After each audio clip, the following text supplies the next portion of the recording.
জোর হাতে রিকোয়েস্ট করছি আমাদের মাননীয় প্রধান উপদেষ্টার কাছে এবং যত উপদেষ্টা আছেন তাদের কাছে, আপনারা আমাদের জন্য কি করেছেন? যারা 84% রেমিটেন্স আনে বাংলাদেশে, তাদের জন্য আপনারা কি করেছেন?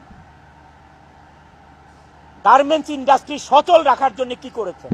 আমরা সবাই আশা করেছিলাম যে ঈদের সময় অ্যাটলিস্ট একটা বেতন ব্যাংকে লোন দেওয়া হবে, যে শ্রমিক ভাই বোনদেরকে আমরা কি করতে হবে দেখেন, মার্চ মাসে ফেব্রুয়ারির বেতন দিতে হবে, বোনাস দিতে হবে, আবার মার্চ মাসের 50% বেতন দিতে হবে। একটা গার্মেন্টস মালিক কোত্থেকে পাবে এই তিনটা জিনিস এক মাসে? এই তিনটা জিনিস এক মাসে কোথায় পাবে একটা গার্মেন্টস মালিক?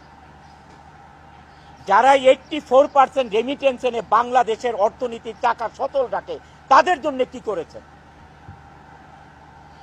গার্মেন্টস মালিকেরা মুখ চুপ বোঝে, মুখটা চুপ থেকে কি করতেছে, গার্মেন্টস গুলো আরএমজি গুলো বন্ধ করে চলে যাচ্ছে।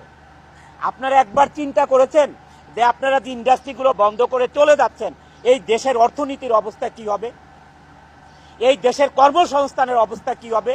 এই শ্রমিক লিডাররা কয়েকজন মিলে এই দেশে চালাতে পারবে না? তারা একজন একটা ইন্ডাস্ট্রি করতে পারবে? কিন্তু আপনারা কোনো পদক্ষেপ না নিয়ে কি করতেছেন?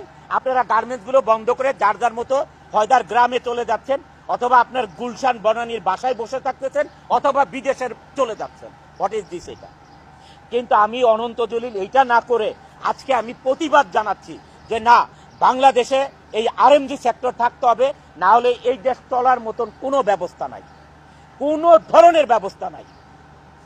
আপনি যে আজকে চাল কিনবেন, আমাদের দেশে যে চাল উৎপাদন হয়, গম উৎপাদন হয়, ডাল উৎপাদন হয়, সমস্ত কিছুর 50%-এর মতন ইম্পোর্ট করতে হয়। ভাত খাবেন কোত্থেকে? এই চালটা পাবেন কোথায় আপনারা? এই চালটা ইম্পোর্টের, আর এটা ডলার ছাড়া ইম্পোর্ট করা যাবে না।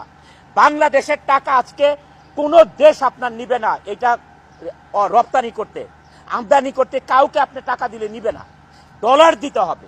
তাহলে এই ডলার কোত্থেকে আসবে? আমাদের কৃষক ভাইরা আজকে ফসল ফলাবে, এই সার কোত্থেকে আসবে? এই দেশে সার কোত্থেকে আসবে? এই সার ইম্পোর্ট করে আনতে হবে, আর এই ইম্পোর্ট করতে হলে ডলার লাগবে। এই ডলার কারা এই ডলার কারা বাংলাদেশে আনে? এটা আনে গার্মেন্টস মালিকরা আনে, আর হচ্ছে রেমিটেন্স যোদ্ধারা 14% আনে, আর 84%